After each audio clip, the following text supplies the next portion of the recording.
Bom dia a todos. Meu nome é Bruno Hobbs, tá? Sou professor de vocês da disciplina Biologia Celular e Molecular ou Genética. Eu assim como vocês, eu estou aprendendo a usar essa tecnologia nova, então tenha um pouco de paciência no começo, porque eu estou aprendendo a lidar com essa tecnologia, tá? Então deixa eu me botar um pouco maior aqui para vocês verem a minha cara. Então, prazer, Bruno, tá? E deixa eu falar um pouco de mim. Então, eu sou biomédico de formação, tá? Pela Universidade Federal do Rio de Janeiro. Tenho doutorado em imunologia, mas minha pesquisa inteira foi realizada na área de câncer, no Instituto Nacional de Câncer. Tá? Tenho bastante experiência também na área de neuro, onde eu fiz um pós-doc, e sou professor da UF desde 2014. Desde 2016 eu consegui estabelecer pesquisa aqui no campus, então nas próximas aulas eu vou conseguir mostrar para vocês o laboratório, eu vou filmar para vocês o campus e tudo mais. Tá? Então eu desenvolvo pesquisa com alguns alunos de doutorado, uma aluna de pós-doutorado, alguns de mestrado que eu vou apresentar para vocês, porque eles vão ser docentes convidados dessa disciplina. Então mais para frente vocês vão ter aula com eles também, tá? E na aula síncrona a gente já vai ter se conhecido um pouco mais. Então como que vai ser essa disciplina? Na minha cabeça, porque isso sempre pode mudar ao longo do período, dependendo do input de vocês. Essa disciplina vai ser dividida em duas partes. Uma parte, e toda semana vocês vão receber através do Classroom, do Google Classroom, uma aula gravada. Isso é chamado de assíncrona. Ela não acontece naquele momento que vocês estão vendo a aula. Ela já aconteceu antes. Tá? E na semana seguinte dessa aula, nós vamos ter uma aula síncrona, que é ao vivo, onde vocês vão tirar dúvidas. Essa vai ter duração mais ou menos de 50 minutos. E nessa aula vocês vão tirar dúvidas da matéria anterior. Vocês vão ter então uma semana para estudar essa matéria, assistir a aula e estudar em casa essa matéria. Tá? Depois dessa retirada de dúvidas, nós vamos sempre ter uma avaliação, que é chamada de avaliação continuada. Então, todo tópico que vocês assistirem, na semana seguinte vocês vão ter uma avaliação sobre esse tópico. O somatório dessas avaliações que vai constituir sua nota final. Tá? Então, deixa eu projetar aqui um slide, vamos ver se vocês conseguem ver. Deixa eu me botar pequenininho aqui. Então, deixa eu começar a falar um pouquinho do que eu planejei. Então, esse é meu nome completo. Se vocês quiserem procurar mais informações sobre o que eu faço, vocês encontram isso na internet muito facilmente, tá? Esse é meu e-mail. Então, com esse e-mail daqui, vocês conseguem entrar em contato comigo, tá? Fiquem à vontade de mandar e-mails para mim, tá? E também mandar mensagens através do nosso Classroom, que vai ser a nossa sala de aula agora. O que vocês precisam saber a princípio? Então, a turma de vocês precisa de um representante de turma. Tá? Vocês precisam definir dentre vocês quem vai ser o representante. Por quê? Essa pessoa ela vai criar um e-mail da turma, que pode ser um Gmail, Yahoo ou Hotmail, o que vai facilitar muito a comunicação entre todos. Ali eu posso colocar notas, posso colocar o cronograma, então vai ser mais uma das formas da gente se comunicar. E o mais importante nesse momento é a comunicação. Esses vão ser os horários de cada turma, tá? Então, a odontologia, as aulas são segunda-feira de 8 a meio-dia. Fonoaudiologia é na quarta-feira de 14 às 16 e biomedicina vai ser de 8 a meio-dia nas terças-feiras, tá?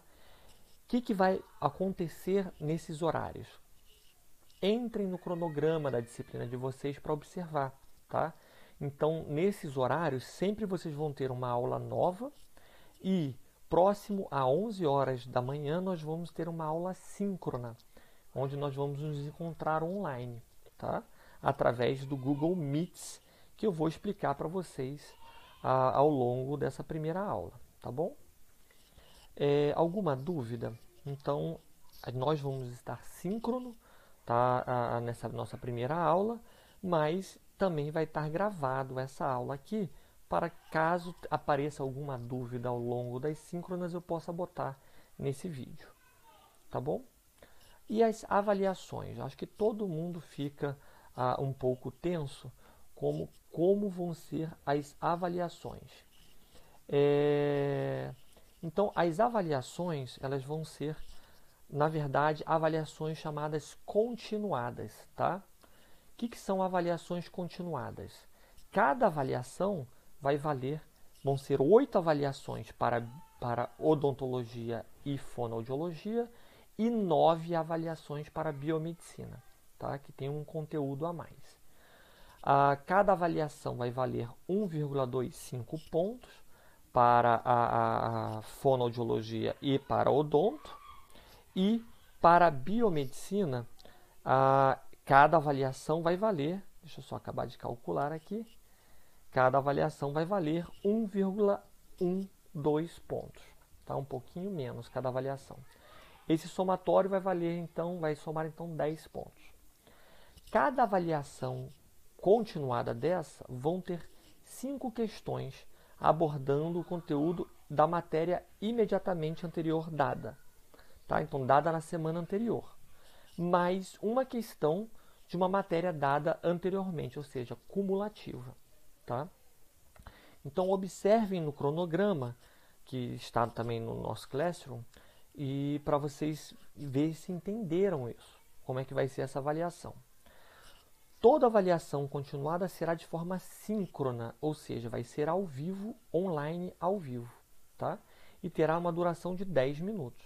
Então, todos nós entraremos no Google Classroom às 11 horas da manhã, teremos uma retirada de dúvidas da matéria até 11h50, quando então teremos essa avaliação continuada de forma síncrona, tá? Professor, eu faltei as primeiras aulas, ou tive problema na minha internet, ou não pude comparecer no dia de uma dessas avaliações síncronas. Cada aluno terá a oportunidade de fazer pelo menos 3 segundas chamadas que perderem, tá? Então, vocês não vão poder fazer todas as segundas chamadas, mas as que vocês perderem, 3 vocês vão poder substituir por essas segundas chamadas que nós vamos combinar ao longo do curso quando será feita, tá bom? E quanto às notas? Então, somando todas as notas das suas avaliações continuadas, caso você tenha uma nota maior ou igual a 6, vocês são aprovados diretamente. Caso tenha uma nota inferior a 4, é uma reprovação direta, vocês não têm direito a fazer prova final. E caso vocês fiquem com uma nota entre 4 e 6, vocês têm direito a fazer uma prova final ou uma verificação suplementar, tá?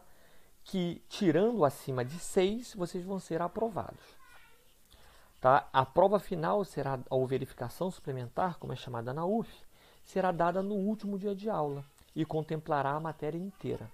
Então, um conselho é, não façam a verificação suplementar, passem com o número de pontos que as verificações ou avaliações continuadas lhe dão, tá? Essa disciplina tem um site, e esse site é muito importante vocês conhecerem, tá? E eu vou introduzir rapidamente para vocês aqui esse site, tá? Mas anotem esse site agora no caderno e botem no computador de vocês, que é Biologia Celular, é o Biocel, e Biologia Molecular, ou Biomol, uf.wix.com/punf, tá? E o que tem nesse site? Esse site, então, quando vocês escreverem isso, vai aparecer essa carinha para vocês aqui, tá? E esse site, então, ele foi desenvolvido por mim e alguns alunos de monitoria ao longo desses 6 anos, tá? Que eu estou na UF, tá? E aqui do lado, olha, vocês vão ter todas as matérias que estão na emenda de vocês, tá? Então, membrana plasmática, citoesqueleto, junções a sistemas de endomembrana, mitocôndria, peroxissomo, núcleo celular, tá? Todas as matérias e microscopia. Então, aqui em membrana, por exemplo, se vocês forem em um desses tópicos, vocês vão ter várias opções aqui do lado para a membrana. Então, em aulas, se vocês clicarem nas aulas, vocês vão ter aqui diversas figuras que eu uso nas aulas, principais figuras, com legendas. Essas legendas foram feitas por os alunos, tá? E resumem um pouco o conteúdo de cada uma dessas figuras. Tá? No próximo tópico são os slides das aulas. Então aqui temos todos os slides das aulas que foram gravadas. Tá? Então vão ter todos os slides aqui das aulas que nós demos de forma assíncrona. Abaixo nós temos vídeos, que são vídeos legendados. Então são vídeos mostrando alguns conteúdos da matéria com legendas. Tá? Então são vídeos muito interessantes, normalmente em inglês, mas nossos alunos fizeram legendas em português para eles. Então ajudam vocês a visualizarem o conteúdo dessa matéria, tá? Que às vezes é difícil de visualizar só com uma aula no quadro negro ou aqui gravada. Além disso, nós temos alguns estudos dirigidos, tá? Então, por exemplo, aqui temos 2 EDs dirigidos para a membrana, que são estudos dirigidos para vocês estudarem sozinhos em casa, tá? Temos também aqui testando o seu conhecimento, que vão ser questões solucionadas. Então são perguntas que têm solução nos slides seguintes. Então tem a questão 1 e logo em seguida vai ter a resposta para a questão 1, questão 2 e logo em seguida vai ter a resposta para a questão 2. Então assim vocês podem testar o seu conhecimento. E por último nós temos os mapas conceituais do conteúdo dessa disciplina. Então, membrana biológica, quais são as principais características delas, do que é formada, tá? Vão ter vários mapas conceituais que vão facilitar a absorção de conteúdo, tá? Então, características da membrana, mosaico fluido e permeabilidade seletiva, do que elas são formadas. Então, isso facilita o aprendizado por vocês. Então, a primeira coisa que vocês vão fazer ao assistir essa aula é entrar no site. E futuramente eu vou colocar aqui um conteúdo que são aulas gravadas, tá? Então, além dessas aulas estarem no Google Classroom, elas vão estar também dentro do site no formato de aulas gravadas, tá? Então, vejam esse site. Voltando aqui para os nossos slides, então, essa disciplina que eu vou dar para vocês, para odontologia, tem esse nome, que é Biologia Celular e Genética, e esse código. Mas para Biomedicina e Fonoaudiologia tem esse nome, que é Biologia Celular e Molecular, com esse código. Tá? E o que nós vamos analisar ao longo dessa disciplina? Nós vamos estudar todas as estruturas da célula. Tá? Desde as estruturas grandes, como por exemplo, membrana plasmática, o funcionamento de todas as suas organelas, tá? A organização dessa célula, até a parte molecular dessa célula, que são as proteínas, o DNA e como essas moléculas interagem para dar vida à célula. Tá? Como bibliografia recomendada dessa disciplina, nós temos principalmente, e esse é o principal livro, que é Biologia Molecular da Célula, tá? No inglês, Molecular Biology of the Cell, desse autor daqui, do Bruce Alberts, tá? Que é muito conhecido esse autor daqui. Tá? Existem atualmente já mais uma versão que não está colocada aqui, tá? Mas essas 3 versões aqui Eu estudei nessa de 94, mas essa é a quinta versão, ela é muito boa, tá? E a sexta versão já existe, é um pouco mais atual, que eu acho que é de 2016. Eu não sei se a UF vai resolver esse problema até o início dessa disciplina, mas a princípio foi pedido que essa versão do livro seja disponível para vocês em português, tá? De forma digital, tá bom? Mas de qualquer forma, caso vocês não consigam acesso ao livro no começo, toda essa matéria vai estar no site, tá? Então vocês podem tentar acompanhar pelo site também essa disciplina. Como bibliografia complementar, vocês têm o livro do The Roberts, tá? Que também foi pedido para a UF digitalizar ele, ou o Lodes, que também pedi para a UF digitalizá-lo. Então eu espero que até o início dessa disciplina nós tenhamos esses livros de forma digital disponíveis para vocês. Bom, então vamos começar a falar um pouco do que a gente vai estudar nessa disciplina, tá? Então, o corpo humano, que todos vocês conhecem, ele é formado, tá, por diversas partes funcionais. Cada parte nesse corpo humano tem uma função diferente, certo? O que eu vou tentar mostrar para vocês nesse slide é qual é a relevância, o que a gente vai estudar ao longo dessa disciplina de biologia celular e molecular. Bom, então o que dá função?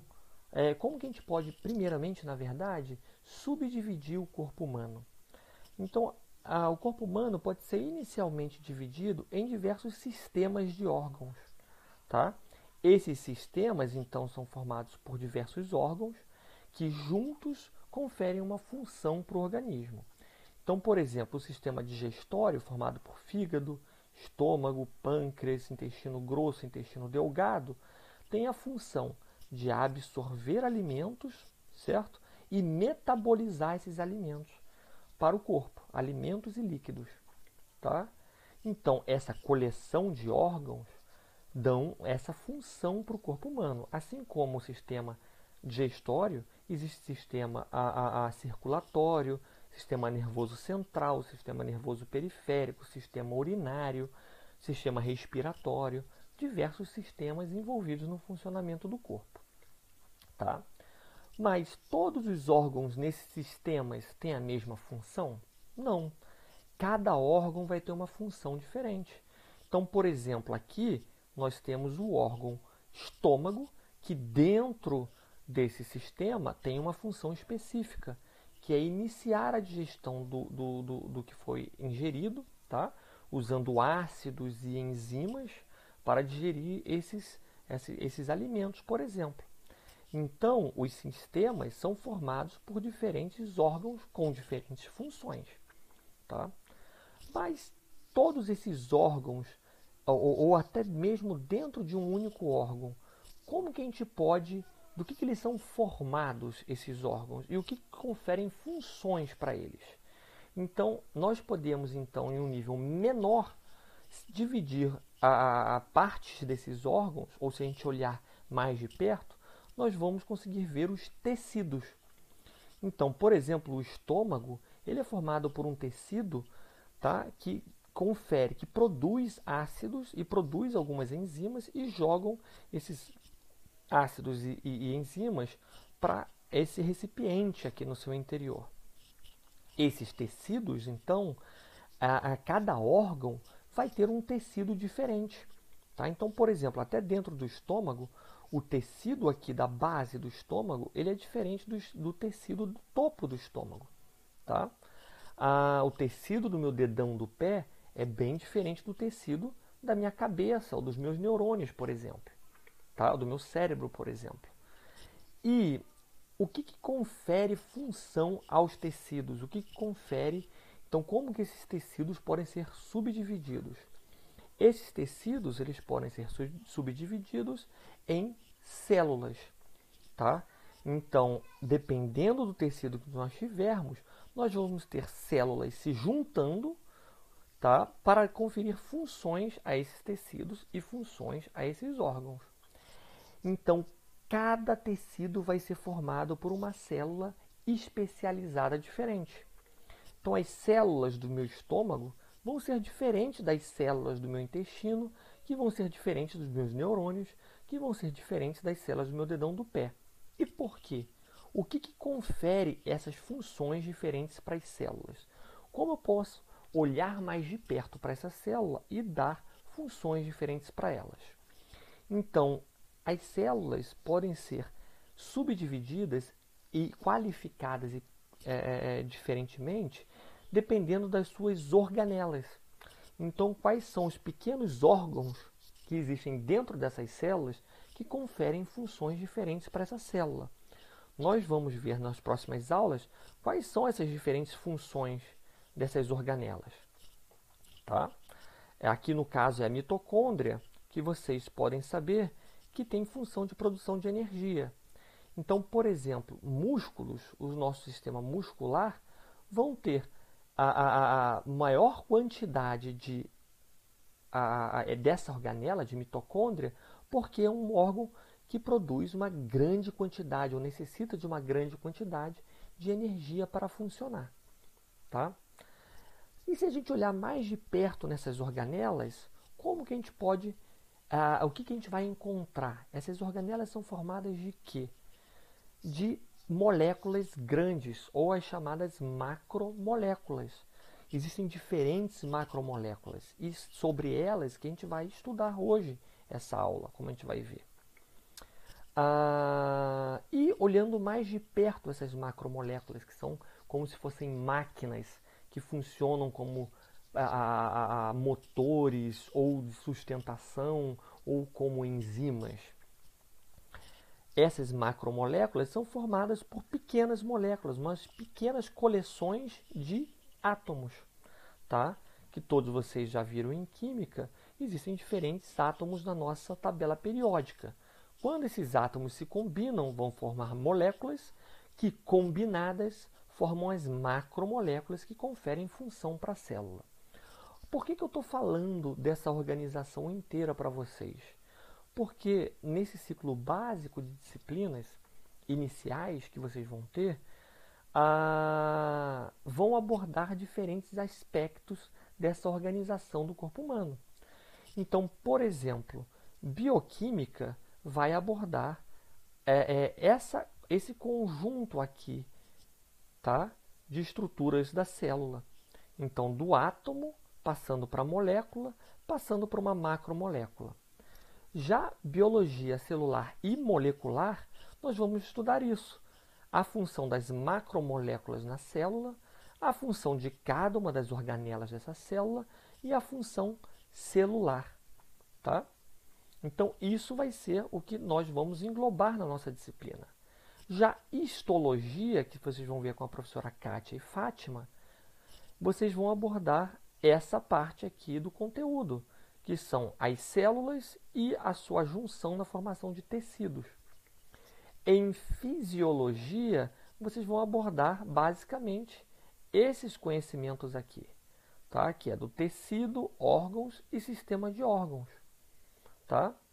Em anatomia, vocês vão estudar cada um dos órgãos, sistema de órgãos e ossos, tá? Além de outras partes do corpo humano. Então, em farmacologia, vocês também vão aprender essa conexão entre tecidos e órgãos aqui. Então, vejam que ao longo desse curso que vocês estão fazendo, seja odonto, fono ou biomedicina, vocês vão estudar o quê? O funcionamento completo do corpo humano. Uma vez que vocês vão sair bacharéis dessa faculdade, como bacharéis na área médica, né? Na área, na verdade, biomédica ou odontológica ou de fono, que vão permitir para vocês darem aulas de todo esse conteúdo. Então, todo esse conteúdo é fundamental para a formação de vocês. Tá bom? Então, inicialmente, o que eu vou falar para vocês é o seguinte. Eu vou começar a falar para vocês sobre a biologia celular. E o que é a biologia celular? A biologia celular nada mais é do que o estudo da célula. Tá? E o que é a célula? propriamente dita. Então, a célula é a unidade fundamental da vida. Tá? Todo ser vivo, seja ele animal, vegetal ou até microscópico, são constituídos de células. Então, desde bactérias, passando por leveduras, passando por plantas, passando por mamíferos e outros vertebrados, todos esses organismos são formados por essa unidade básica chamada de célula. Cada célula é envolvida por uma membrana preenchida por uma solução aquosa. Essa é a definição da célula. Então, para eu definir uma célula, eu posso defini-la como sendo simplesmente, toda célula ela é formada por uma membrana que a envolve, e essa membrana, dentro dessa célula, nós temos uma solução aquosa. Célula vem do latim pequena cella, ou pequeno compartimento. Tá? Então, uma célula nada mais é do que um pequeno compartimento, como nós podemos ver aqui, bactérias, leveduras, células vegetais, formando pequenos compartimentos. Tá? Só que esses compartimentos têm uma propriedade bem específica, que esses compartimentos conseguem criar cópias de si mesma, tá? Então, através do crescimento celular e divisão celular. Ou seja, essas estruturas aqui criam cópias de si mesmas, são capazes de proliferar. Então, em resumo, uma boa definição de uma célula é a unidade que constitui os seres vivos e, em geral, é definida como a menor porção da matéria viva dotada de uma autoduplicação independente, ou seja, ela consegue se multiplicar de forma independente. Ela tem toda a maquinaria necessária para a proliferação. Tá?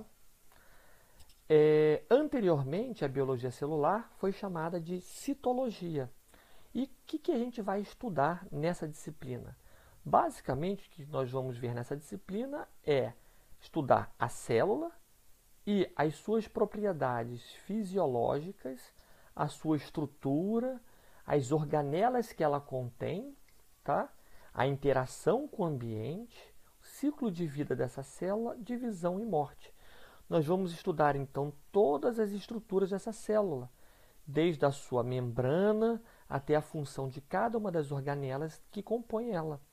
Além disso, nós vamos estudar as macromoléculas dessas células, como o citoesqueleto, DNA, tá? Que também dão função a essa célula. E vamos ver propriedades dessas células, como propriedade de se dividir em duas células filhas, que é chamado de proliferação. Tá?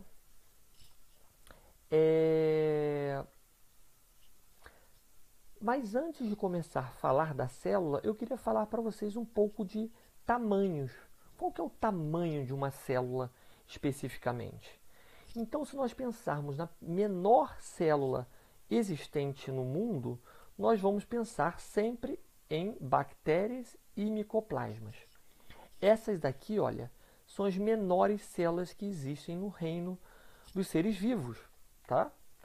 Qual que é o tamanho dessas células? Essas células, elas possuem em torno de 0,2 micrômetros. E o que é um micrômetro? Se eu pegar 1 milhão, 1 metro na verdade, tá? Dividido por 1 milhão de vezes. Isso é um micrômetro.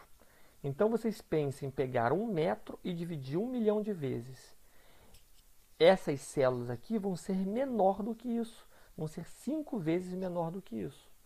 Tá? Isso são bactérias e micoplasmas. E leveduras?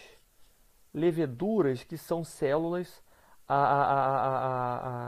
um pouco maiores que bactérias. Formam do reino dos fungos, né? Então, as leveduras que estão presentes na cerveja, por exemplo, estão presentes no fermento do pão, tá? Essas leveduras são em torno de 30 vezes maiores. que essas bactérias aqui, tá? Então, 30 vezes maiores que essas bactérias. Então, não é um pouquinho maior. Cabem 30 bactérias dessa, no mínimo, dentro de cada uma dessas leveduras. Tá? E se eu pensar em células animais, como, por exemplo, fibroblastos que formam os nossos tecidos? Estão aqui fotinhos desses fibroblastos.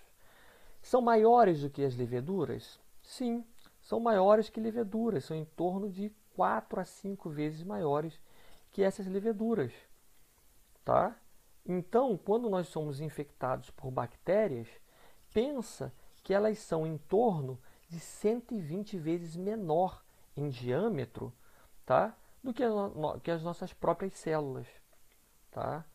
No nosso organismo, só para vocês terem uma noção, nós temos em torno de 10 vezes mais bactérias do que células de próprios mamíferos. O seu corpo, o seu organismo, agora, nesse momento, tem 10 vezes mais bactérias, como células, do que células animais, do que células de Homo sapiens. Tá? Então, na verdade, nós servimos como uns grandes carregadores de bactérias pelo mundo. E neurônios? Dependendo da função dessa célula no nosso corpo, os neurônios têm uma função completamente diferente dos fibroblastos. Nós conhecemos os neurônios, eles formam o cérebro e as conexões entre diversos órgãos e músculos e estruturas do nosso corpo. Eles podem ter axônios muito grandes. Então, os neurônios eles podem ser tão pequenininhos quanto o fibroblasto, como, por exemplo, os neurônios dentro do nosso cérebro, ou eles podem ter metros de comprimento, tá? Saírem, por exemplo, da nossa cabeça. Eu vou desenhar muito bem agora um corpo humano, eu sou ótimo para desenhar. Eles podem sair da nossa cabeça e ir até a ponta do nosso pé. Tá? Então, podendo ter mais ou menos, ou da nossa coluna vertebral, e ir até a ponta do nosso pé também. Então, dependendo do neurônio, ele pode ter metros de comprimento. Tá? Então, cada célula vai ter a função, dependendo da sua função no nosso corpo, pode ter tamanhos diferentes. E células de planta, tá? Como que formam os troncos das árvores e as folhas? Bom, essas em torno de 50 micrômetros. Então, vocês veem que as células não passam muito desse tamanho, tirando algumas exceções. Tá? Então, elas são milionésimos de metro. Por isso que elas não são visíveis a olho nu. Tá? Só que a coleção de células é capaz de formar o nosso organismo e conferir função para esse organismo.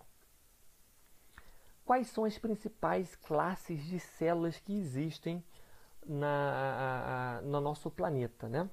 Então, existem duas classes principais de células no nosso planeta, chamadas de células procarióticas, ou os procariontes.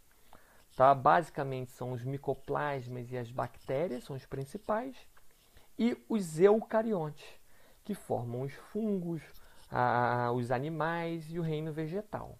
Tá? Os procariontes, o estudo dos procariontes, vocês vão ver mais para frente em microbiologia.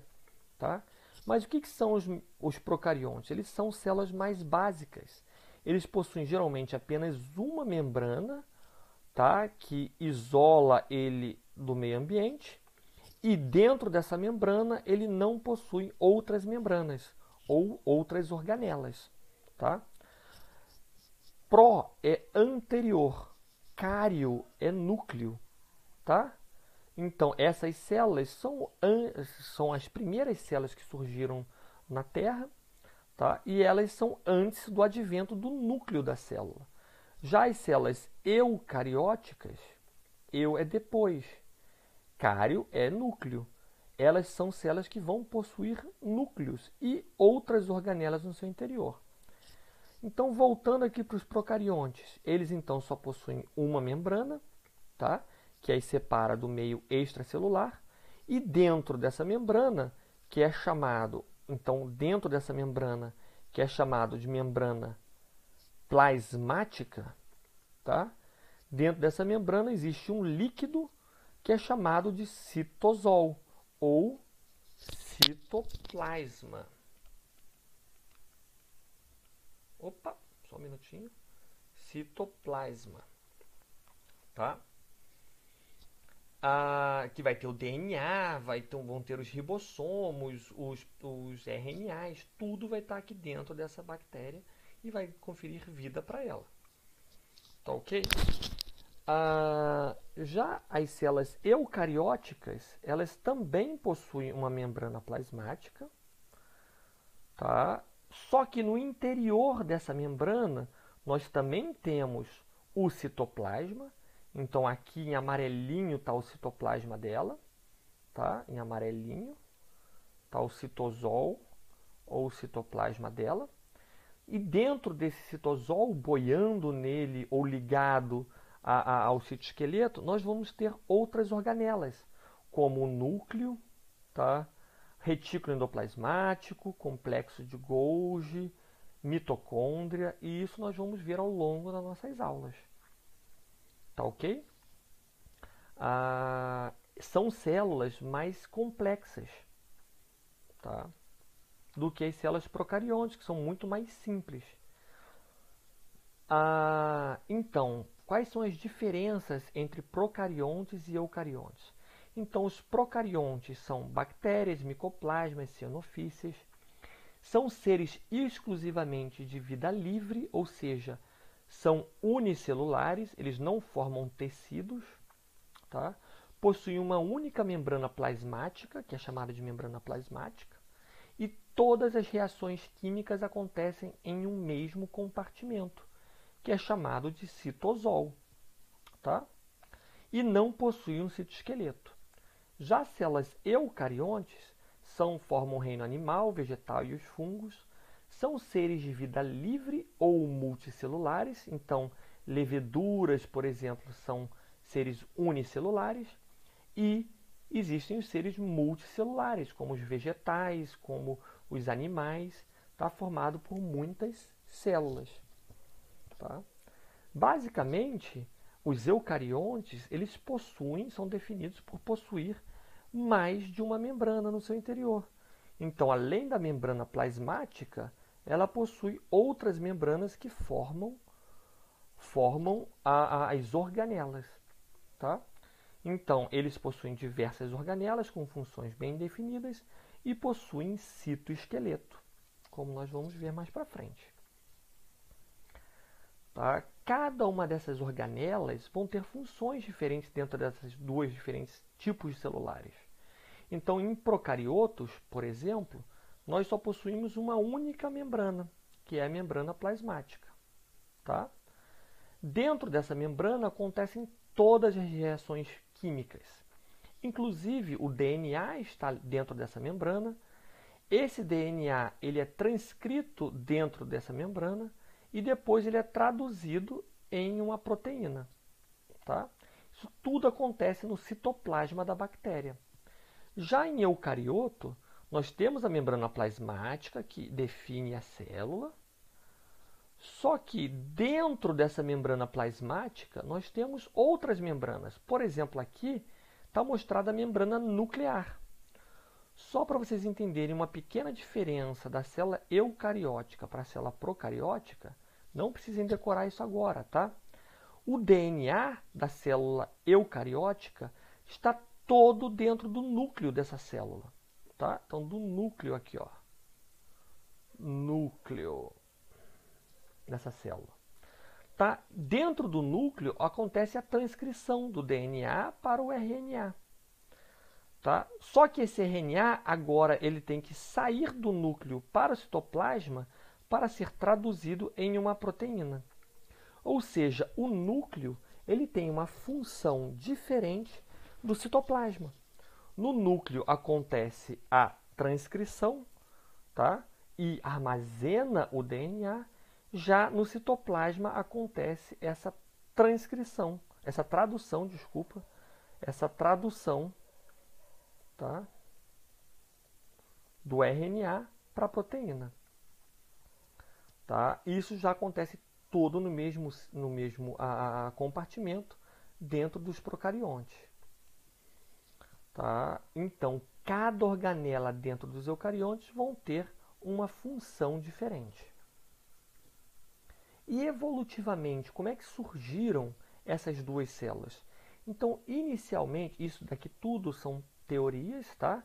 Existem algumas evidências laboratoriais que suportam essa hipótese, tá? Mas não dá para repetir todo esse processo evolutivo no laboratório porque ele durou bilhões de anos, como vou mostrar no próximo slide.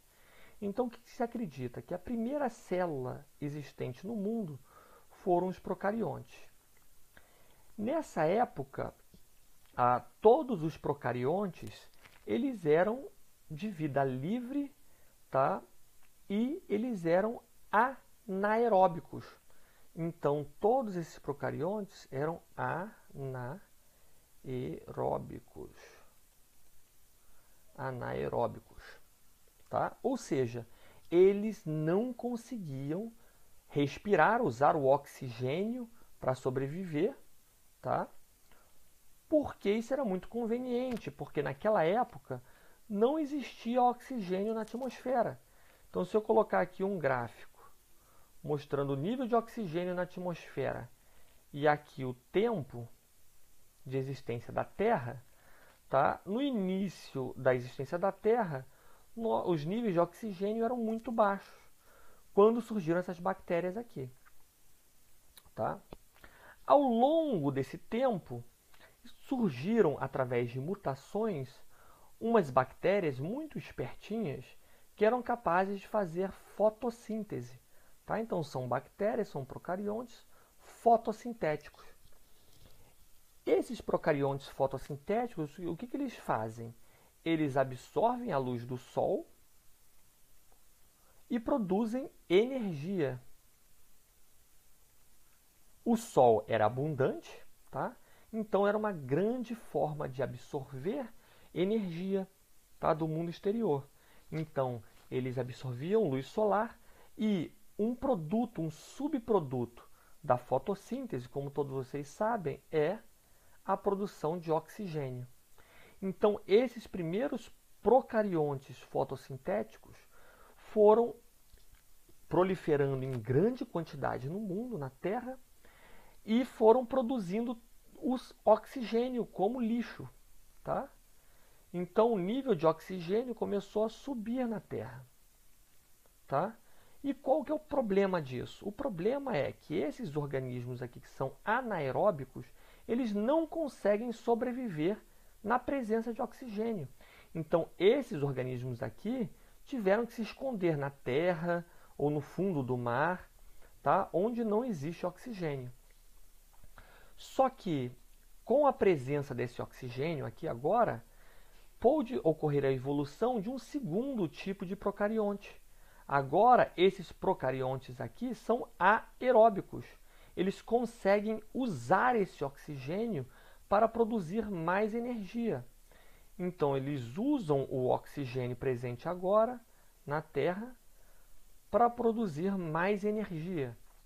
Tá?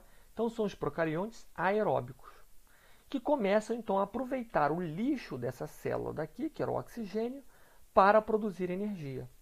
Então, agora nós temos coabitando no mundo 3 tipos de procariontes diferentes.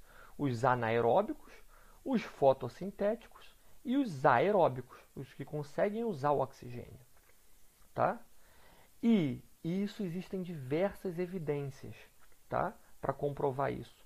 Em um evento único, uma dessas células anaeróbicas aqui, procariontes, engoliu uma célula aeróbica. Tá? E essa célula aeróbica aqui, agora ela não morreu. Ela começou a sobreviver junto com essa bactéria anaeróbica, formando uma chamada simbiose, tá? Gerando um organismo simbiótico. Só que essa simbiose daqui é uma célula dentro de outra célula. Tá? Então, é chamado de endossimbiose. Tá? Então, uma simbiose de uma célula dentro de outra. Agora, essa célula daqui, que era anaeróbica, ela tem uma célula no seu interior que é aeróbica. Essa célula anaeróbica, desculpa, tem no seu interior uma célula que é aeróbica. Agora, esse procarionte aqui consegue usar o oxigênio e produzir energia. Então, ele não morre mais na presença do oxigênio. Além disso, ele produz mais energia. Isso é uma grande vantagem para ele. Num segundo evento único, então essas células aqui passaram a proliferar e deram origem às células animais. Tá? Então, com o advento de outras organelas, e ao longo de bilhões de anos, surgiram outras organelas, como o núcleo, retículo endoplasmático, complexo de Golgi, e essa célula daqui, a aeróbica, deu origem às mitocôndrias de todas as células animais. Em um segundo evento, essa mesma célula que já possuía uma mitocôndria, entre aspas, engolfou uma célula fotossintética, que deu origem a uma célula capaz de usar o oxigênio e fazer fotossíntese, dando origem a todas as células vegetais do mundo.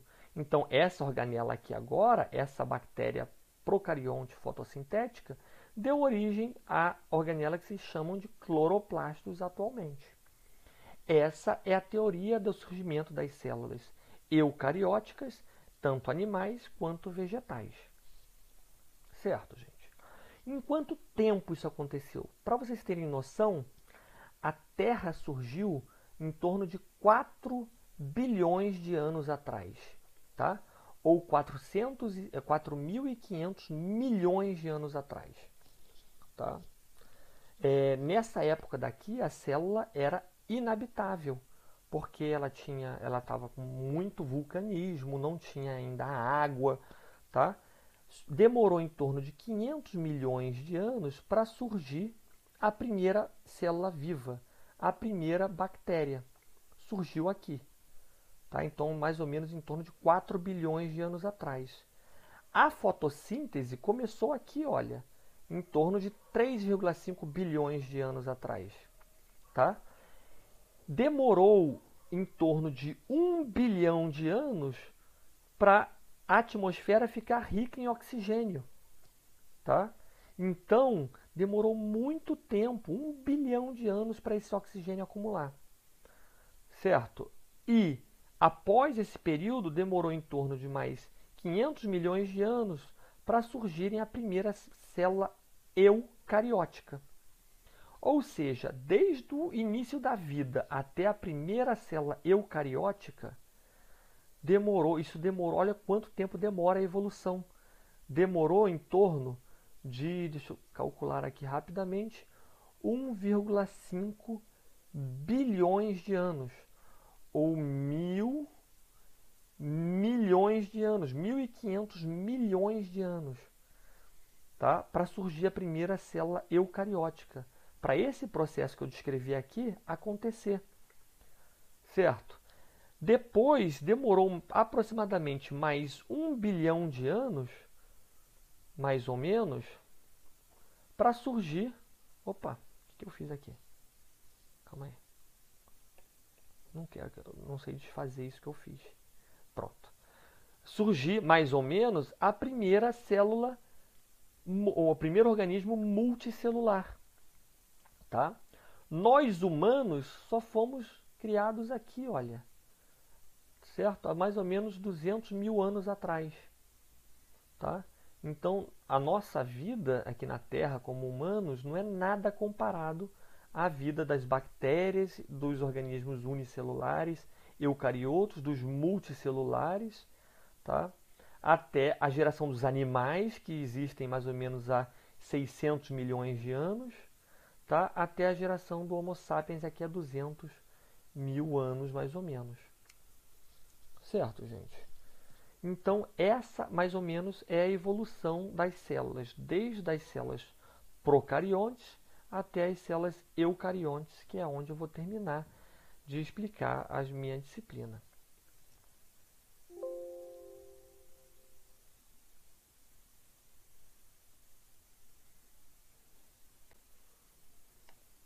Bom, bom, então vamos dar início à matéria que eu quero passar para vocês hoje.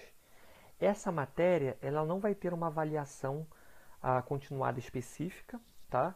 Ela é para relembrar vocês de algumas coisas que vocês tiveram no colégio e também para introduzir quais são as moléculas que compõem a estrutura da célula e executam as funções dentro de todos os seres vivos.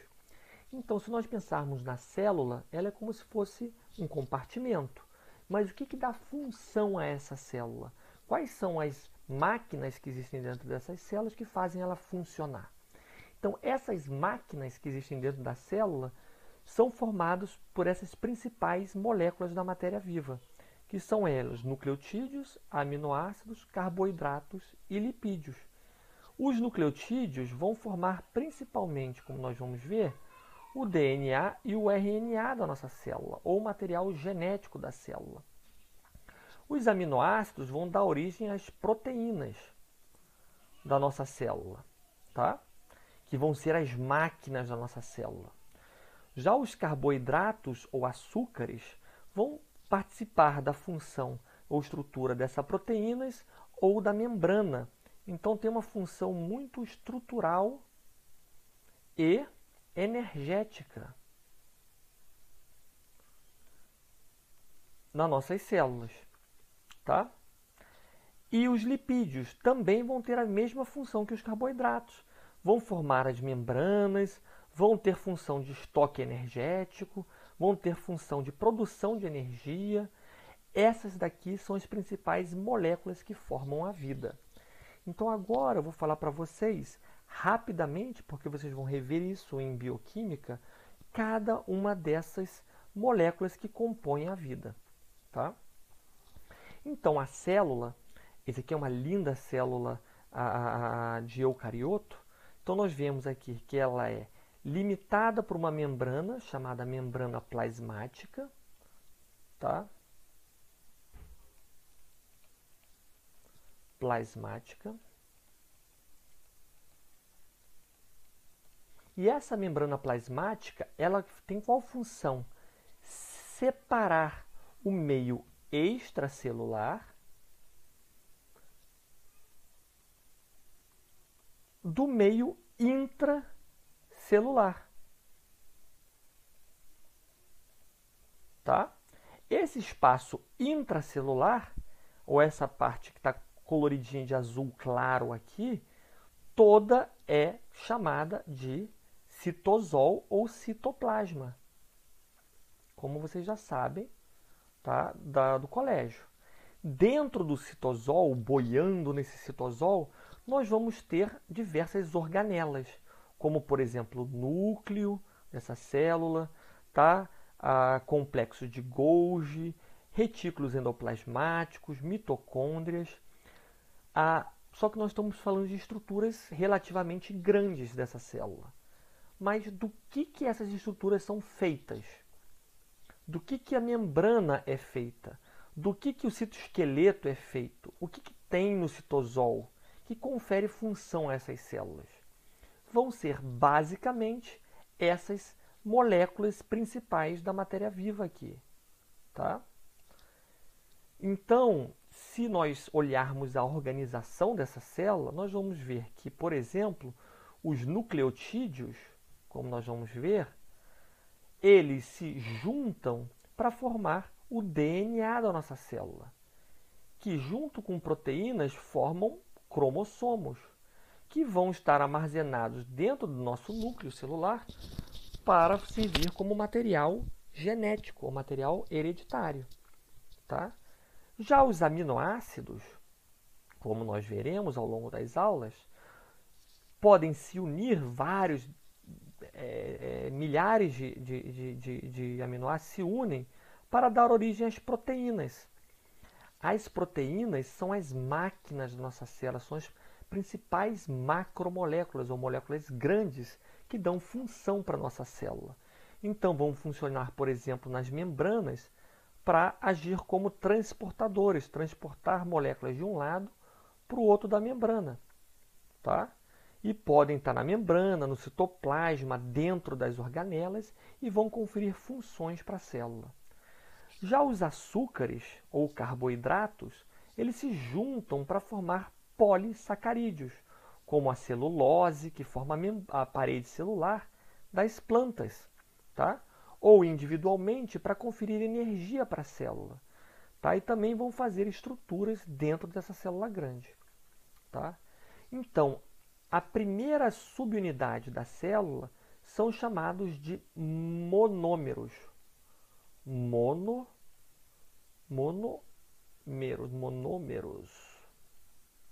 Tá? Esses são os blocos da vida. Tá? Diversos monômeros se juntam para fazer moléculas grandes, que são as macromoléculas. Tá? Como nós vamos ver ao longo dessas aulas,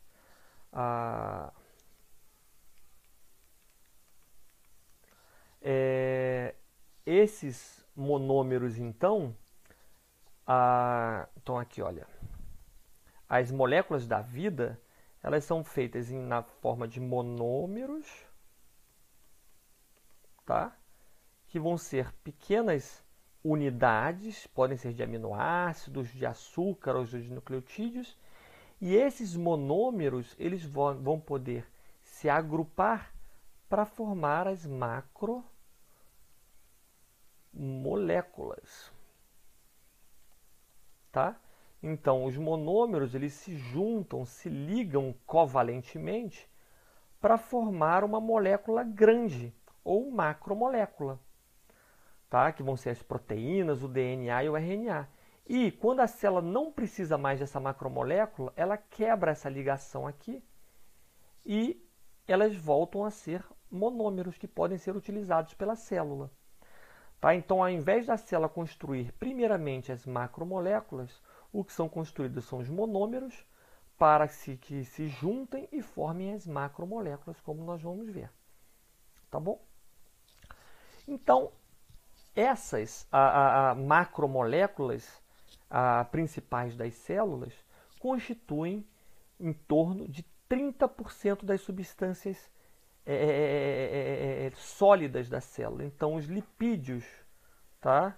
Os nucleotídeos, as proteínas e os açúcares formam em torno de 28%, tá? Do total da massa da célula. Outros 26%, tá? Desse total da massa da célula. 70% da massa da célula é de água, tá?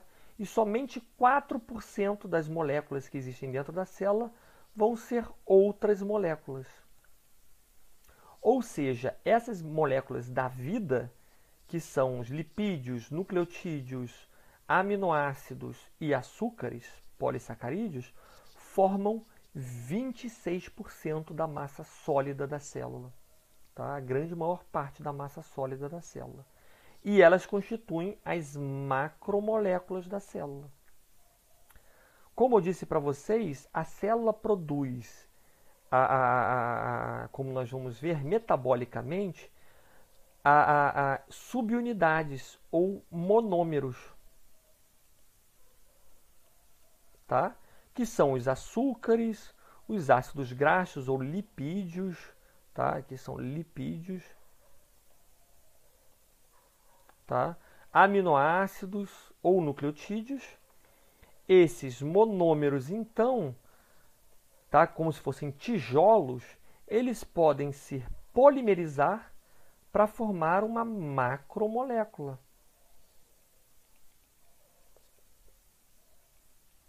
Macro de grande, tá? Uma molécula grande, tá?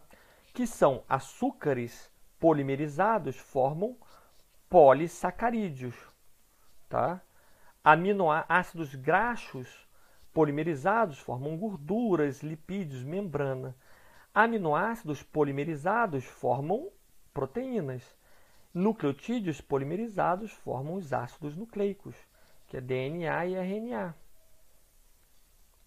tá? Então, a célula produz como se fossem tijolos, que são os monômeros. Depois, esses tijolos são montados de formas diferentes para dar origem a polissacarídeos, membranas, proteínas, ácidos nucleicos também diferentes. Tá? Então, para a célula é mais fácil produzir essas subunidades, que ela pode construir diferentes estruturas ou destruir quando ela precisar novamente de monômeros. Então, por exemplo, os açúcares são produzidos na forma de monômeros, tá? Os aminoácidos são produzidos em monômeros e os nucleotídeos em monômeros. E depois eles polimerizam para dar origem aos polissacarídeos, às proteínas e os ácidos nucleicos, que são as macromoléculas. Essas macromoléculas aqui que vão executar as funções dentro da célula e vão dar estrutura para a célula. A primeira molécula básica que eu quero falar para vocês é o nucleotídeo, tá? O nucleotídeo, ele é a subunidade ou o monômero básico do DNA. E como todos vocês sabem, o DNA é a base da nossa hereditariedade, nosso material genético que a gente passa para a nossa progenie e o que codifica para todas as estruturas do nosso corpo. O nucleotídeo eu vou falar para vocês mais para frente, mais ou menos no meio dessa disciplina, do que ele é feito e para que ele serve. Tá? Aqui é só para introduzir para vocês o nome nucleotídeo. Então ele é formado de um açúcar, tá? De um fosfato, ligado a uma base nitrogenada. Tá? Então essas três moléculas aqui se ligam para formar um nucleotídeo. Então, os nucleotídeos são formados do fosfato, que é esse daqui, um açúcar que pode ser a ribose, no caso do RNA, ou a deoxirribose, no caso do DNA. Tá?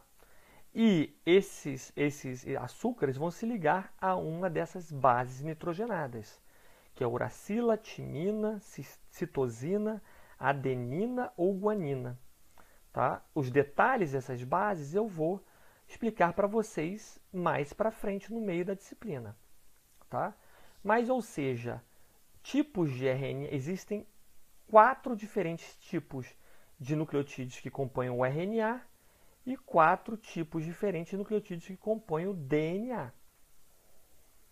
Esses nucleotídeos, então, esses monômeros de nucleotídeos, eles podem se polimerizar para formar uma fita de DNA. Então, vocês veem aqui que são vários nucleotídeos ligados um ao outro, formando uma fita de DNA. E o código que está escrito aqui, como vocês podem ver, está escrito nas diferentes bases nitrogenadas que ele codifica, que ele traz. Então, esse DNA daqui traz esse código de nucleotídeos, como nós vamos ver mais para frente. Então, essa sequência de nucleotídeos aqui escreve uma determinada informação, igual uma palavra, como por exemplo a palavra casa, escreve essa sequência de letras aqui, tem a informação de que isso aqui codifica para uma casa. Tá? Eu estou aprendendo a desenhar com essa canetinha aqui agora, tá, gente? Então, estou treinando ao longo dessa aula. Então, a polimerização desses nucleotídeos formam as fitas de DNA que codificam para todas as informações da nossa célula, ou da nossa vida, inclusive. Tá? Então, esse DNA, ele tem uma fita que ela vai servir como molde e outra fita que vai ser polimerizada, copiando essa informação aqui de baixo. Então, esses nucleotídeos vão entrando, como nós vamos ver no processo chamado de replicação. Nós vamos ver que esses nucleotídeos vão sendo ligados uns aos outros, mantendo essa informação da fita de baixo. Tá? Isso nós vamos ver também ao longo do curso, mais para o meio dele. Além disso, o nucleotídeo nem sempre tem sua função se polimerizando. O ATP, que é uma molécula que transporta energia, como todos vocês já conhecem, o ATP é um nucleotídeo, tá? Ele é um nucleotídeo que tem uma adenina, por isso que isso aqui é uma ATP, quer dizer adenosina, trifosfato, tá? Então, o ATP é uma adenina ligado a uma ribose ligado a 3 fosfatinhos, tá? Então, esses fosfatos aqui, na verdade, a ligação química entre esses fosfatinhos aqui é que, quando quebrada, libera energia, como nós vamos ver também mais para frente, tá? É só para vocês saberem que os nucleotídeos também podem carregar e ter outras funções na célula, tá? Isso daqui é a composição molecular e isso aqui é a estrutura tridimensional dessa molécula. Só para vocês verem que na célula essas moléculas não são planas, elas têm uma forma, tá? E essa forma molecular é muito importante para o encaixe entre elas e para a sua função, como nós vamos ver também ao longo dessa aula. Tá? A informação genética no nosso corpo ela é mantida na forma de DNA. Então, dentro do núcleo das nossas células aqui, nós temos DNA. Tá? Esse DNA ele serve como um dicionário, onde todas as palavras estão escritas, onde todas as informações estão escritas. Esse DNA ele é lido pela célula num processo chamado de transcrição, tá? Que passa uma molécula de DNA, copia um trecho do DNA para uma molécula de RNA. Tá? Essa molécula de RNA, então, carrega informação. Informação para quê? Informação para gerar uma proteína, geralmente. Tá? Geralmente. E ambos, tanto o DNA quanto o RNA, são formados por nucleotídeos. E, novamente, o RNA também tem a sua informação carregada por uma sequência de nucleotídeos diferentes. Certo? Então, o dogma central da biologia, dogma é regra, central da biologia é o seguinte, que o DNA ele carrega o material genético do nosso organismo e, para um organismo se multiplicar, ele tem que replicar esse DNA, ou seja, ele tem que copiar todo o material genético para passar para as duas células filhas. Tá? Trechos desse DNA eles podem ser transcritos para uma molécula de RNA, carregando então a informação de um determinado gene para uma molécula de RNA. Posteriormente, esse RNA vai ser traduzido, aqui é tradução, para uma proteína, aqui é transcrição, e aqui é replicação. Tá? Essas proteínas, então, vão executar todas as funções na célula. As principais funções enzimáticas dentro da célula, tá, estruturais, vão ser feitas pelas proteínas. Ou seja, a informação para produzir essas proteínas toda está guardada no DNA, como se fosse um livro de receita, o DNA, tá? Que tem que ser lido e depois produzido, gerando uma proteína. Todas as células vivas fazem isso. Replicam o seu DNA, fazem transcrição dos seus genes e fazem tradução para proteínas. Por isso que é um dogma central. Agora, terminando o nucleotídeos, a gente passa para a segunda molécula básica da vida, ou essencial, que são os aminoácidos. Os aminoácidos são uma estrutura básica para a síntese das proteínas.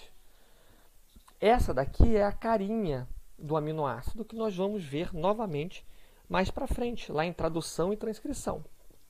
Tá? Basicamente, o aminoácido é formado dos seguintes átomos. um carbono central, que é chamado de carbono alfa, da letra grega alfa.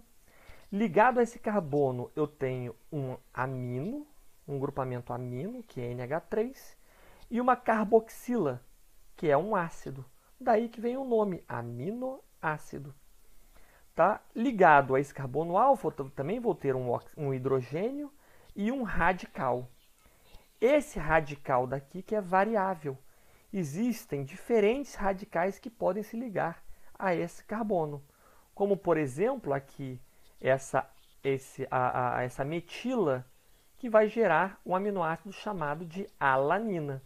Vocês vão ver isso mais detalhadamente em bioquímica. Existem 20 diferentes radicais que podem formar esses aminoácidos, ou seja, existem 20 diferentes aminoácidos na nossa célula. Tá? Deixa eu trocar isso aqui que está caindo toda hora. Acho que melhorou bastante.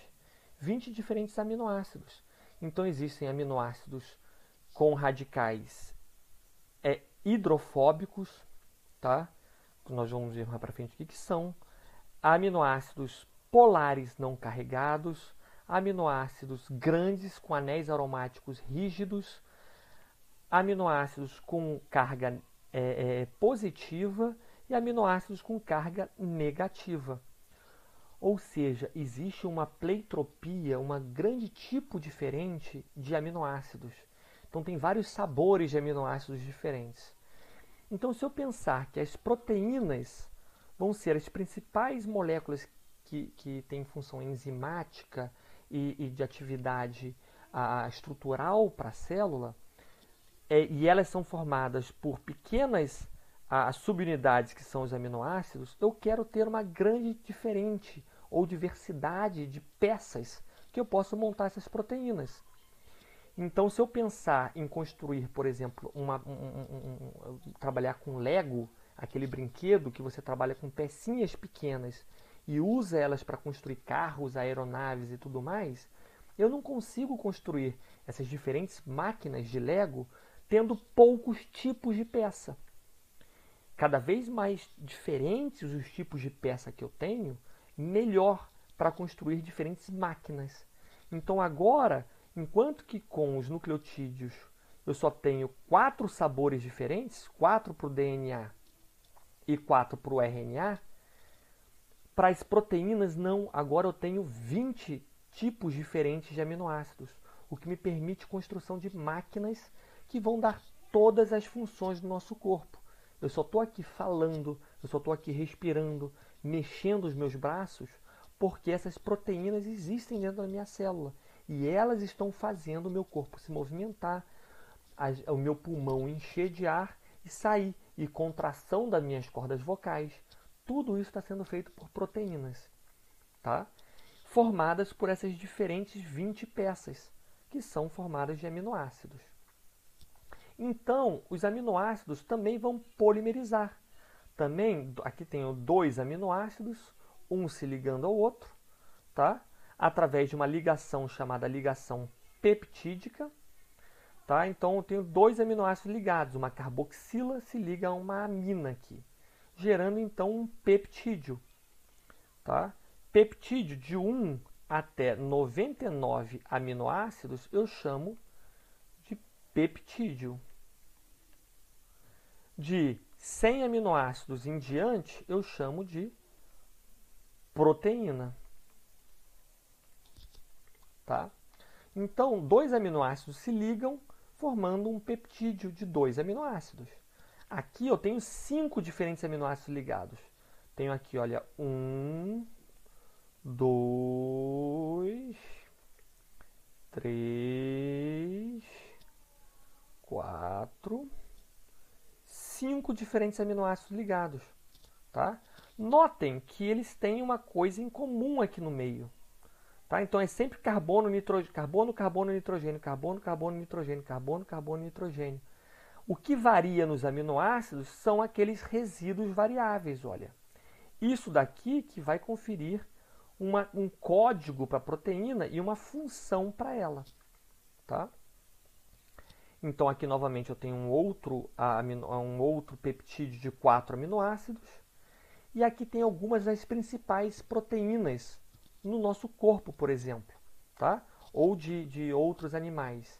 Então, por exemplo, uma das menores proteínas que nós temos no nosso corpo é o citocromo C, formado por apenas 100 aminoácidos, tá? Citocromo C, o que ele faz? Ele carrega elétron na cadeia respiratória da mitocôndria. Então, é uma proteína que é capaz de se ligar a um elétron e levar de um lado para o outro esse elétron. Ela funciona como se fosse um fio elétrico da nossa casa, que também carrega elétrons de um lado para o outro. Tá? Se nós pegarmos uma proteína um pouco maior aqui, vamos ver aqui, por exemplo, a RNA polimerase. Essa RNA polimerase, ela faz a transcrição, tá, do DNA para o RNA. Ela tem em torno de 4.000 aminoácidos ligados um ao outro. E a sequência desses aminoácidos varia. Tá? Passando aqui, nós temos, por exemplo, a mioglobina, que acumula, armazena oxigênio dentro do músculo. Nós temos a hemoglobina, que carrega oxigênio pelo sangue. Nós temos aqui, por exemplo, a titina, tá? Que é a maior proteína do nosso corpo, tem 27.000 aminoácidos na sua sequência. A titina está envolvida na contração muscular, tá? Na contração do músculo esquelético. Então, só para vocês verem que com essas 20 peças de aminoácidos, nós conseguimos construir proteínas com milhares de funções diferentes. Tá? E tudo isso vai ser formado por macromoléculas constituídas por aminoácidos. Tá? Mais profundamente, nós vamos ver ao longo desse curso. Então, esses aminoácidos, eles polimerizam para formar uma sequência. Tá? Essa sequência de aminoácidos, por exemplo, lisina, lisina, glicina, glicina, leucina, valina, alanina, histidina, é chamada de sequência primária. Ela forma como se fosse uma fita assim, olha. Só que essa sequência de aminoácidos, ela vai se estruturar tridimensionalmente. Esse processo de organização se chama enovelamento. Enovelamento, tá? É como se fosse fazer um novelo de lã. Então, um novelo de lã eu tenho uma lã, que é uma fita, uma linha livre, e eu consigo começar a enrolar essa lã dentro dela mesma até fazer um novelo. Isso se chama enovelamento.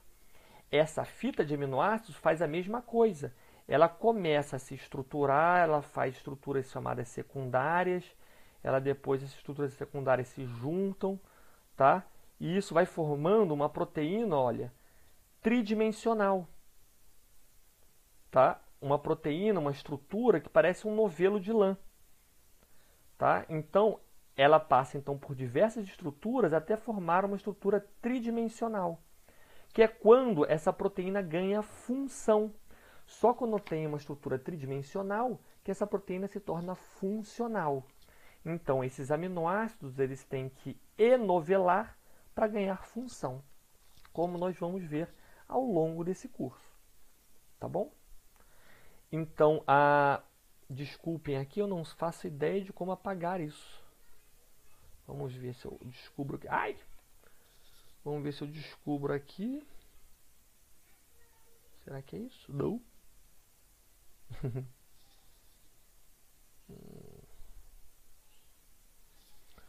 Eu vou ter que aprender os atalhos. Vamos lá.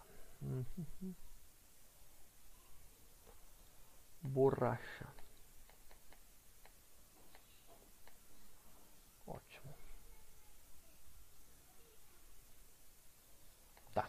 Então, as proteínas exercem grande parte das funções na célula. Elas funcionam como enzimas, proteínas estruturais, de sinalização, elas que fazem as principais funções dentro da célula. E sempre nessa forma aqui, olha, terciária e quaternária de enovelamento. Sempre na sua forma tridimensional de enovelamento. Ácidos graxos.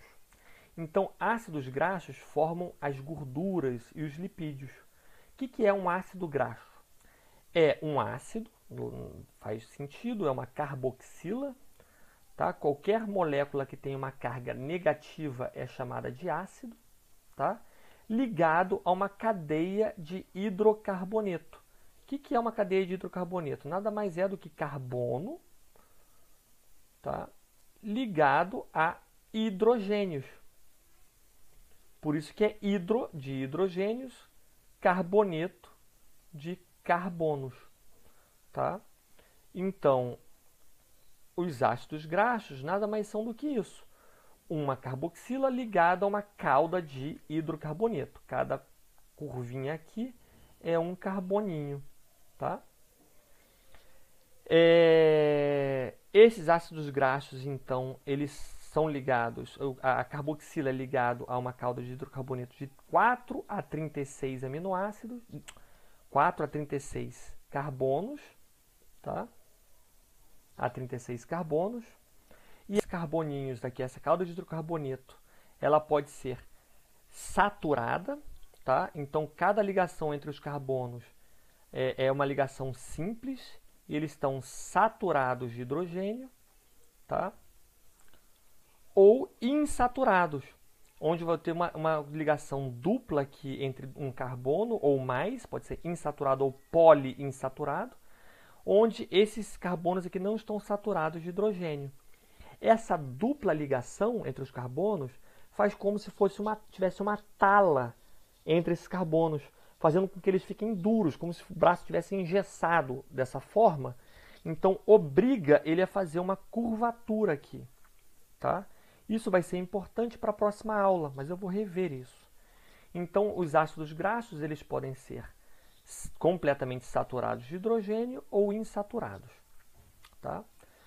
Qual que é a diferença entre eles? Os ácidos graxos saturados, por terem esses carbonos, essas caudas de hidrocarboneto bem flexíveis, não tem nenhuma delas engessadas por uma dupla ligação, isso permite que eles se aproximem, tá? Como está mostrado aqui, olha. Esses hidrocarbonetos, eles podem ficar... calma aí. Eles podem ficar bem próximos uns dos outros. Porque essas caudinhas aqui, olha, elas podem se mexer e elas se aproximam, tá? Já os insaturados, olha, por terem essa perninha dobradinha, essa perninha dobradinha não impede que eles cheguem próximos uns dos outros. Então, eles ficam, olha, distantes uns dos outros, tá? Isso faz com que esses lipídios aqui formem estruturas com consistência de cera, tá? Por quê? Como eles podem se aproximar mais, eles ficam mais sólidos, mais rígidos, essa estrutura, quando tem ácidos graxos saturados. Quando eles estão insaturados, eles ficam mais distantes e eles podem se mover mais facilmente, gerando uma consistência no material mais líquida, tá? Isso a gente pode ver muito claramente, por exemplo, a diferença entre uma manteiga que tem gordura animal, tá? Portanto, tem ácidos graxos saturados em maior quantidade, ela é sólida em temperatura ambiente. Quando a gente bota na geladeira, ela fica completamente sólida, né? Agora, se eu pego um azeite de oliva, por exemplo, que tem maior quantidade de ácidos graxos insaturados ou poliinsaturados, o azeite ele é líquido, completamente líquido em temperatura ambiente, tá? Então, mostrando que cada vez mais saturado, mais rígido vai ser esse ácido graxo ou essa estrutura. E isso nas nossas veias também é um problema, né? Se eu tenho ácidos graxos circulando na nossa veia, isso forma uma maior quantidade de placas. Já os insaturados, essas placas ficam mais solúveis e mais fluidas. Por isso que o ácido graxo, ou a gordura insaturada, ela é mais saudável para a gente. Tá? Saudável. Na nossa alimentação. Tá bom, gente? Só para dar algum exemplo de função de ácido graxo para vocês, eu vou falar do triglicerídeo. Quem de vocês já mediu, já fez exame de sangue, já deve ter alguma vez quantificado a quantidade de triglicerídeo no nosso corpo. Triglicerídeo é um dos ácidos graxos mais simples que tem, lipídios mais simples que tem. Ele nada mais é do que um glicerol, tá? Que é um álcool, ligado a 3 caudas de hidrocarboneto. Aqui, olha, 1, 2, 3. Daí que vem seu nome, tri, de 3 caudas, glicerídeos, que vem do glicerol. Tá? Então, eu não vou entrar muito na estrutura química dele, mas qual que é a função do triglicerídeo no nosso corpo? O triglicerídeo no nosso corpo ele armazena energia. É uma forma do nosso corpo, nosso organismo, armazenar energia. Então, se vocês olharem essa microscopia eletrônica aqui, nós vamos ver essas grandes estruturas brancas aqui. Tá? E se a gente notar, essas estruturas brancas aqui são gotas. Gotas de triglicerídeo, gotas de gordura. Tá? Aqui, olha, em pretinho, está a membrana celular. Tá separando uma célula de outra. Aqui tem um núcleo, tá? Separando uma célula de outra. E essas células aqui são os famosos adipócitos. Tá? Essas células no nosso corpo armazenam gordura na forma de triglicerídeo. E o nosso corpo faz o quê? Quando a gente tem muita energia sendo ingerida e pouco gasto, o organismo pensa, opa, agora está na hora de armazenar.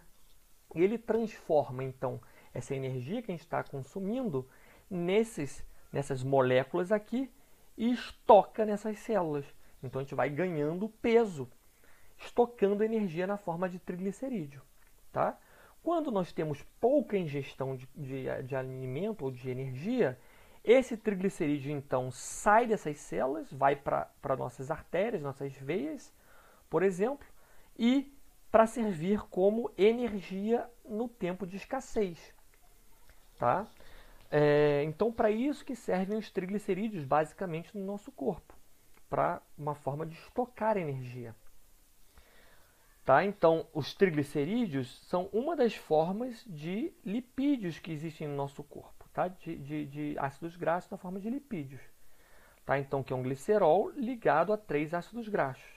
E a função dele é estocar lipídios, estoque de lipídios no nosso corpo. Tá? Mas uma outra função de lipídios no nosso corpo é formar as membranas da célula. Tá? Então, membrana plasmática e membrana das organelas. Então, membranas da nossa célula. E os lipídios que formam essas membranas são principalmente de 2 famílias, são os fosfolipídios e os glicolipídios, como nós vamos ver na aula de membrana. Então, quais são as principais funções dos lipídios no nosso corpo? Armazenar energia, tá? Como um isolante térmico. Tá? Então, pinguins e focas e baleias têm uma grande camada de gordura para servir como isolante térmico da temperatura externa. Forma membranas semipermeáveis, como membrana plasmática e membranas das organelas. Tá ok? Então, os fosfolipídios nós vamos ver melhor na próxima aula. Ele também é formado por um glicerol, tá? Ligado a 2 cadeias de ácido graxo. Só que a esse glicerol eu tenho ligado um fosfato e um grupamento polar variável. Então, nós temos um fosfolipídio aqui, como nós vamos ver na próxima aula melhor. Tá?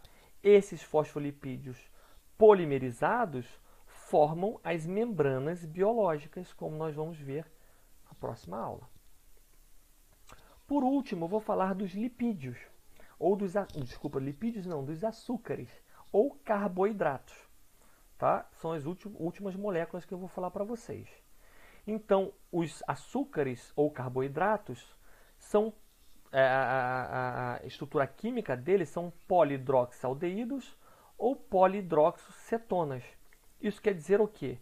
De no mínimo 3 carbonos. Isso quer dizer que todo o carbono desse açúcar ele vai estar ligado a uma hidroxila. Por isso que é polihidroxi. ligados a um aldeído, isso daqui é um aldeído, ou a uma cetona. Tá? Então, qualquer estrutura que tenha mais de 3 carbonos, que todos eles tenham uma hidroxila ligada e que tenha um aldeído ou uma cetona, são chamados de açúcares. No nosso corpo existem diferentes tipos de açúcares, sendo que um que vocês conhecem bem é a glicose, que é um açúcar de 6 carbonos. Tá? É uma hexose. E a frutose, também vocês já devem ter conhecido, também existe no nosso corpo, mas nas frutas também, onde a única diferença delas é que a glicose ela tem um aldeído e a frutose tem uma cetona aqui. Esses monossacarídeos, que são esses carboidratos simples aqui, eles podem se ligar, fazer uma ligação química, gerando os disacarídeos. Tá? Existem diferentes tipos de disacarídeos. E açúcar é uma coisa muito difícil de estudar. Porque eu só tenho aqui, por exemplo, uma pentose. E ela se liga esse carboninho daqui com esse carboninho daqui. Isso gera um disacarídeo. Agora, se eu ligo o próximo carbono, isso já gera um outro disacarídeo. Com uma outra função completamente diferente. Se eu ligo agora com esses 2 carbonos aqui, isso gera um outro disacarídeo com uma outra função completamente diferente. Estudar carboidratos é bem difícil. Tá? Então, por exemplo, a lactose que vocês conhecem, que está presente no leite, é formada de uma galactose ligada a uma glicose. Tá? Entre o carbono 1 e o carbono 4, entre os dois. Tá? E nós temos, esse aqui é um disacarídeo muito importante. E nós temos uma enzima que digere ela, chamada lactase. Desculpa, gente, falhou o nome. Que é a lactase, que é a enzima que quebra esse disacarídeo em 2 monossacarídeos. A gente digere a lactose dessa forma. Pessoas que são intolerantes à lactose não produzem ou produzem uma isoforma dessa lactase que não é tão eficiente. Então a gente não consegue metabolizar bem a lactose e aí isso aí se torna alergeno para essas pessoas. Tá? Então só para vocês verem a importância delas. Tá? Além disso, os sacarídeos, os monossacarídeos, eles podem se polimerizar nos chamados polissacarídeos. Então agora não são 2 sacarídeos ligados um ao outro, mas são muitos sacarídeos ligados um ao outro. E podem se separar em diferentes famílias.